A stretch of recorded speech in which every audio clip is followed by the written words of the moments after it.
मध्याह्न भोजन बदल में पिलांकु दिया जाउछि 5 टंकिया बिस्कुट। अनुगुल जिला छेंडीपदा ब्लॉकर विभिन्न विद्यालय यह घटुवा नहीं अभियोग आसी। अधिकांश विद्यालय मध्याह्न भोजन चाउल सरी जाइथिबा बेले चाउल जोगाई दिया जाउ नथिबारु पिलांकु बिस्कुट दिया जाउछि।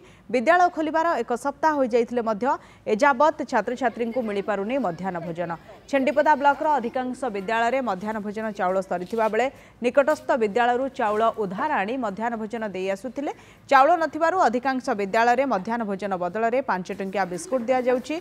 जदि 3 दिन मध्य प्रशासन पक्षरु विद्यालय गुड़िकरे मध्याह्न भोजन पई चाउल न पहुंचे ताहले ब्लॉकर समस्त विद्यालय मध्याह्न भोजन बंद हो जिवो।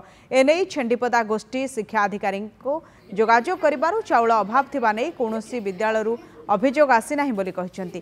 किछि विद्यालय को चाउल जोगाई दिया जाइथिबा बेले 3 दिन मध्य बाकी स्कूल गुड़ी को चाउल जोगाई दिया जाउ बोली गोष्ठी शिक्षा अधिकारी मधुस्मितानंद प्रकाश करिसंती। 7 दिन खाइबा किसी दौना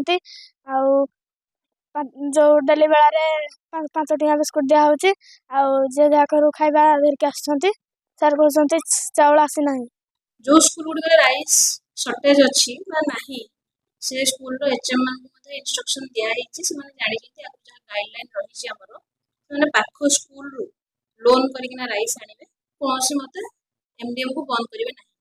ए पर्यंत तो मो पाखरे कोनोसी प्रकार रिपोर्ट पहुंचनी जे कोनोसी स्कूल रे एमडीएम बंद करा हिची बोली कोनोसी एचएम मते रिपोर्ट करि ना कि यदि कोनोसी एचएम मते राइस नाही से माने एचएम माने को राइस कलेक्शन करि जति तारो मते कोनोसी प्रकार कॉपी मो पाखु पहुंची ना।